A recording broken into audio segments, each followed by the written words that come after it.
السلام عليكم. هل بقيت حاسس إن يومك كله مستني الوسواس؟ يعني تقول لما ههدى هبدأ، لما الأفكار تقل هخرج، لما أبقى كويس هركز في شغلي، لما الأفكار الوسواسية تبعد عني هبدأ أعمل الأشياء اللي أنا كنت مأجلها. لما أخلص من التفكير ده هعرف أعيش طبيعي. وتلاقي اليوم خلص وانت لسه مستني، والأسبوع بيخلص وانت لسه على أمل. والأصعب إنك ممكن تكون عارف إنك محتاج تتحرك، لكن بتقول أنا مش قادر أعمل حاجة وأنا بالحالة دي. ولو ده حصل معاك ولو ده حصل معاكي، خليني أقول لكم حاجة مهمة. يمكن انتوا مستنيين حياتكم تتحسن الأول علشان تبدأوا تعيشوها، لكن هل ده فعلا هو الطريق الصحيح؟ خلونا ننتقل للمرحلة التانية من الحلقة، وهو السؤال المحير.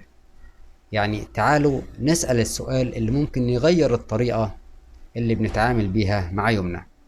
هل لازم الوسواس يبعد عنك والأفكار تقل علشان انت تبدأ تتحرك في حياتك؟ يعني هل لازم تصحى الصبح وانت مرتاح؟ هل لازم تبدأ يومك وما فيهوش أي أفكار خالص؟ يعني لازم أفكاري تكون هادية شوية؟ هل يا ترى لازم نبدأ يومنا ويكون ما فيهوش قلق؟ هل بتفكروا بالطريقة ديت بتقولوا لو ده كله انتهى بعدها هنبدأ شغلنا ونخرج ونتكلم مع الناس ونمارس حياتنا بشكل طبيعي؟ لو ده الشرط بتاعكم فانتوا عمليا كده بتقولوا ان احنا هنعيش لما الوسواس يسمح لنا نعيش، كأنكم رابطين حياتكم كلها لما الوسواس يأذن لكم. وهنا بالظبط في حاجة مهمة محتاجين نشوفها، وده اللي هيخلينا ننتقل للمرحلة الثالثة من الحلقة، وهو الشيء الذي لا تراه. تعالوا نبص على حاجة ممكن تكونوا مش واخدين بالكم منها. انت ممكن تكون بتتعامل مع حالتك النفسية كأنها هي اللي بتحدد جدول يومك. يعني مثلا لو انت كويس بتتحرك، لو تعبان بتوقف، لو الأفكار كتيرة بتأجلي، لو القلق عالي بتهرب من الحاجة. وده كله مفهوم جدا، لأننا بطبيعتنا عايزين نعمل الحاجة لما نكون مستعدين. لكن مع الوسواس ممكن يحصل شيء تاني. كل مرة تستنى فيها إنك تحس إنك جاهز بتدي الوسواس سلطة أكبر على يومك، لأن حياتك بقت ماشية حسب أنا حاسس بإيه دلوقتي، مش أنا عايز أعمل إيه في حياتي. وهنا نقدر نفهم ليه اليوم ممكن يصغر واحدة واحدة. تعالوا ننتقل للمرحلة الرابعة، وهي كشف الآلية. نفهم فيها الوسواس إيه هو الطريقة اللي بيشتغل بيها في دماغنا. لما الوسواس بيظهر أنت بتتضايق، فبتقلل نشاطك، تأجل، تفضل في البيت، تسيب الشغل، تقلل الخروج، وتقول لما ابقى احسن انا هرجع. في اللحظة دي انت ممكن ترتاح شوية، لانك بعدت نفسك عن حاجات كانت بتضغط عليك. لكن مع الوقت حياتك بتقل، ولما حياتك تقل يبقى عندك وقت اكبر للتفكير والمراقبة والتحليل، فتلاحظ الوسواس اكتر، فتقلل حياتك اكتر، وتدخل في دايرة. يعني المشكلة مش بس ان الوسواس واخد جزء من يومك، احيانا انت من غير ما تقصد بتسيب له باقي اليوم كمان. طيب لو ده اللي بيحصل، هل المطلوب انك فجأة تعيش يوم كامل طبيعي؟ لا، لان ده غالبا هيكون حمل كبير عليك. اذا محتاجين طريقة اهدى واذكى. عشان كده هننتقل للمرحلة الخامسة، وتعالوا نكشف ايه هي الحلقة الاول. يعني تعالوا نشوف ايه هي الحلقة اللي محتاجين نكسرها. الوسواس بيظهر، بيترتب عليه توتر، يعني انت بتتوتر او انت بتتوتري، بيترتب عليه اوقف حياتي او ااجل. اللي بيحصل بعديها ارتياح مؤقت، بيترتب عليه حياتنا بتصغر، يبقى عندي وقت اكبر للوسواس، اركز فيه اكتر، اتوتر اكتر، اوقف حاجات اكتر. شايفين المشكلة؟ انت مش محتاج تستنى الحلقة دي تختفي علشان تبدأ تتحرك، انت محتاج تبدأ تعمل العكس تدريجيا، ده حتى لو الوسواس موجود. وده هيقودنا بقى لفكرة مهمة جدا، وده اللي هيخلينا ننتقل للمرحلة السادسة، وهي تصحيح الفكرة الخاطئة. تعالوا نصحح فكرة ممكن تكون معطلانا. ممكن مثلا تقولي بينك وبين نفسك لازم أتحسن الأول وبعدها أرجع أعيش. الحقيقة إن في جزء كبير من التحسن بيحصل وانتي بترجعي تعيشي، يعني مش أتحسن وبعد كده أعيش، لكن تدريجيا تعملي إيه؟ تعيشي، بعديها تتعلمي تتعاملي مع الأعراض، حياتك تكبر، ثقتك تزيد، الوسواس ياخد مساحة أقل. وده مش معناه إنك تضغطي على نفسك وتعملي كل حاجة مرة واحدة، بالعكس، إحنا عايزينك ترجعي حياتك بالتدريج، مش عاوزين نحارب الوسواس طول اليوم، هنبدأ نبني يومك من جديد. تعالوا ننتقل للمرحلة السابعة، وهي الاستجابة المختلفة، بمعنى أوضح الخطة اليومية. تعالوا نعملها بطريقة عملية جدا. من بكرة إن شاء الله ما تحاولوش تعملوا يوم مثالي، يعني نقسم يومنا لثلاث حاجات أساسية. رقم واحد، حاجة لجسمك، مشي مثلا، تمرين بسيط، خروج من البيت، أي حركة مناسبة ليك. رقم اتنين، حاجة لمسؤولياتك، بمعنى شغل مثلا، مذاكرة، مشوار، مهمة ليكي في البيت، أي حاجة أنت محتاجة تعمليها. رقم تلاتة، حاجة بنحبها، يعني نقعد مع شخص احنا بنحبه وبنرتاح له في الكلام، هواية معينة نحاول نشتغل عليها، برضو خروجة لمكان بيريحنا نفسيا، مشاهدة أي حلقة مفيدة أتعلم منها، قراءة مثلا في كتاب أستفيد منه بعض المعلومات. الأهم أي حاجة فيها حياة، مش مجرد علاج. والفكرة مش إنك تعمل التلاتة بشكل مثالي أو إنك تطبقي الخطوات دي بشكل مثالي، الفكرة إن كل يوم يكون في جزء من حياتنا مالوش علاقة بالوسواس.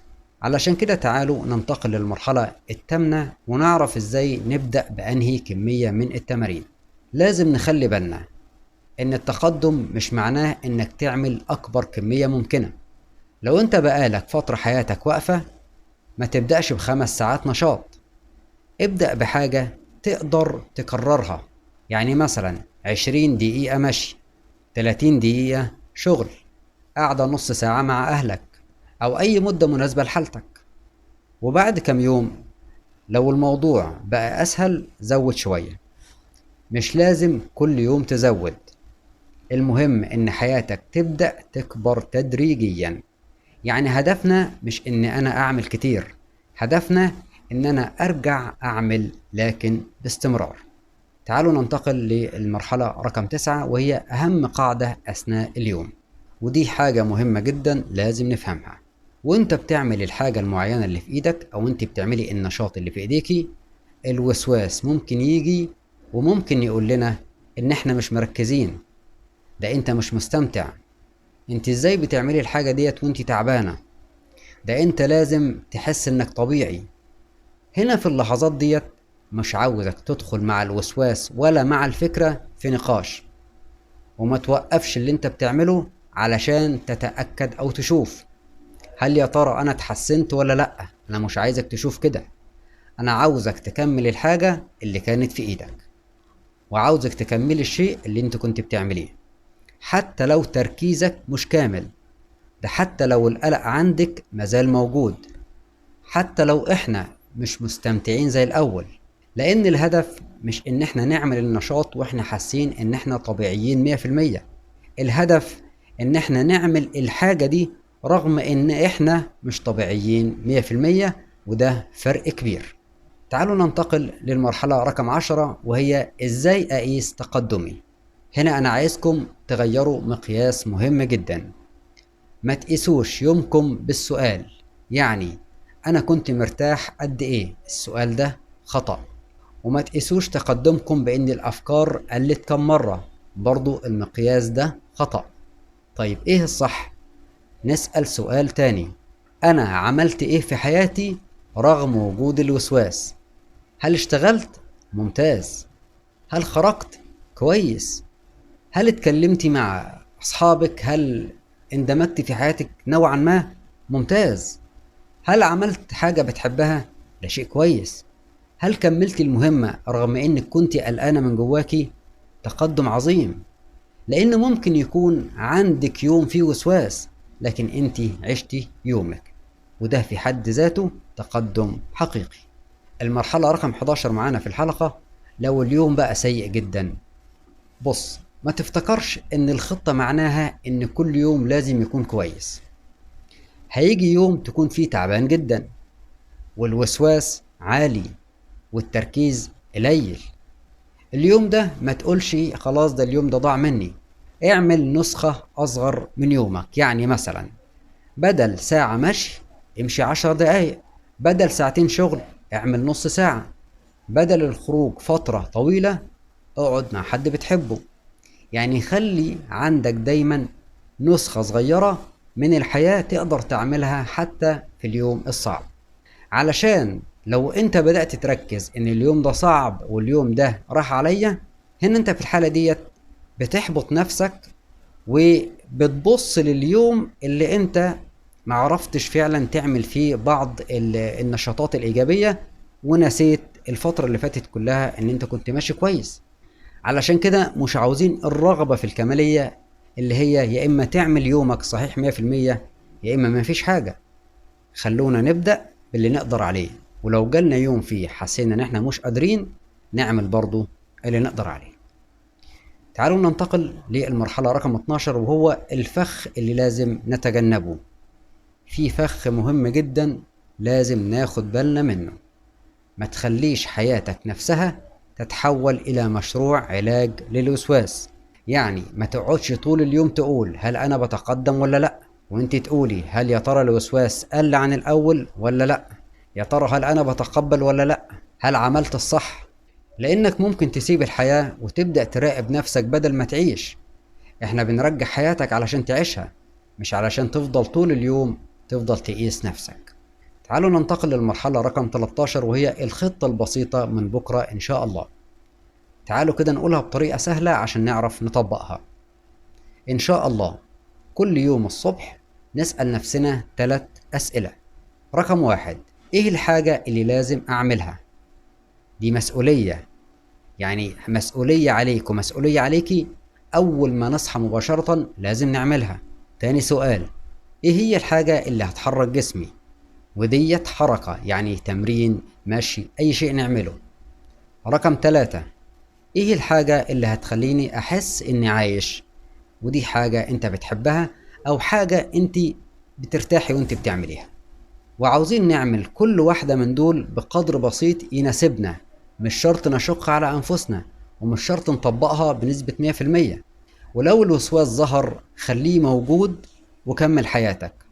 ولو اليوم صعب صغري النشاط اللي انت بتعمليه، لكن ما تلغيهوش خالص. يعني قلنا لو بنمشي نص ساعة ممكن نخليها 10 دقايق. أهم شيء نعمل اللي علينا يوميا حتى ولو بشكل بسيط. ولو اليوم كان كويس ما تستناش الوسواس يرجع علشان توقف حياتك. استمر في اللي انت بتعمله علشان تكون عادة صحية إيجابية يومية احنا بنعملها. المرحلة رقم 14 وهي الرسالة الختامية. عايزكم تفتكروا الجملة دي كويس: ما تستناش حياتك تبدأ بعد ما الوسواس يختفي. ما تنتظريش تبدأي حياتك لما الوسواس يختفي. أنا عاوزكم تبدأوا تستعيدوا حياتكم رغم إن الوسواس موجود. يعني مش مرة واحدة ومش بالقوة، لكن خطوة صغيرة وبعديها خطوة، وكل مرة تختار فيها حياتك بدل ما تختار الطمأنة أو التجنب. انت كده بتوسع مساحة حياتك شوية، ومع الوقت الوسواس بيبقى موجود لكن مش هو اللي بيحدد يومك. وهو ده التوازن اللي احنا بندور عليه، مش ان الوسواس يختفي علشان نعيش، لكن انك تعيش والوسواس يبدأ ياخد مكانه الطبيعي في حياتك. بكده نكون وصلنا لنهاية الحلقة. أتمنى يا رب الشفاء للجميع. السلام عليكم ورحمة الله وبركاته.